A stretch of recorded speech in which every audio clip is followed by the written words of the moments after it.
Regardez la belle ambiance. Je m'amuse depuis tantôt.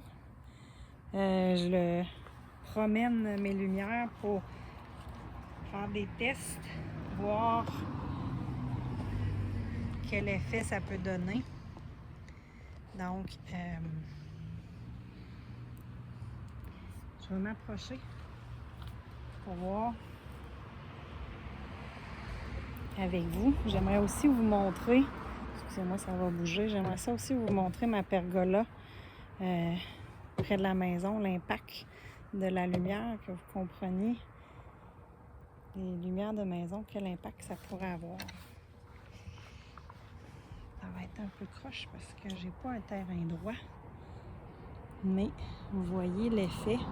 Cette fois-ci, les lumières sont cachées directement derrière, sous. Donc ça crée vraiment un bel effet. Dans le mélèze, on voit au niveau du mélèze, c'est sombre, puis là on commence à avoir quelque chose qui est clair.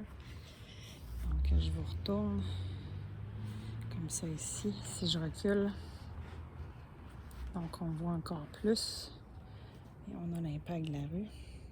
On a l'impact de la maison aussi. Donc l'éclairage d'ambiance, c'est ça, c'est vraiment de faire des tests, de voir qu'est-ce qu'on aime le plus. On essaie de cacher le plus possible la lumière, hein? On ne veut pas avoir le faisceau dans les yeux. On ne veut pas que ça soit agressant. Je vous tourne de bord 2 petites minutes. Ici, l'aménagement, la manière que ça a été fait, c'est vraiment au niveau de la pergola. Je suis juste venue mettre un éclairage simple. J'en ai pas après la maison. Mais il y a des gens qui ont beaucoup de lumière dans les soffites. Ça fait beaucoup de lumière, puis ça a un impact sur notre aménagement paysager. C'est à ne pas négliger. Je vais retourner pour vous montrer l'éclairage d'ambiance. Puis je vais aller fermer la lumière de la maison juste pour vous montrer. J'aimerais ça que vous voyez la différence et l'impact que ça a. C'est très important. Oh, je suis en train de... Excusez-moi. Je suis en train de glisser. Oh mon Dieu. OK. On va essayer de serrer ça comme il faut.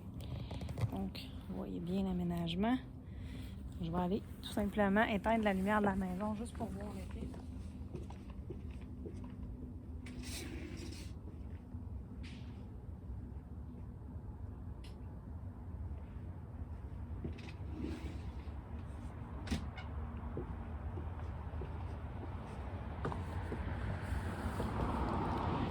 Ça ne crée pas la même ambiance, hein?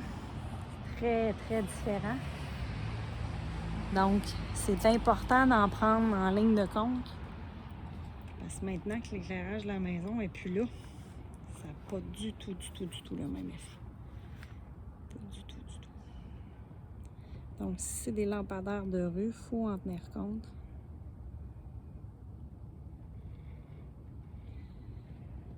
Je ne sais pas si vous voyez, là, mais même mes framboises au fond sont éclairées par la lumière qui est derrière.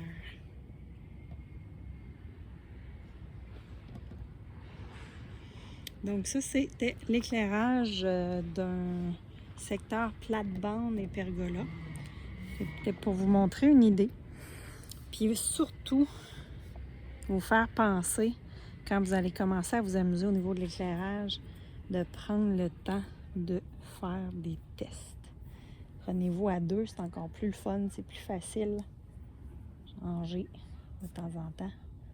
Puis, amusez-vous. Ça va créer quelque chose de vraiment joli.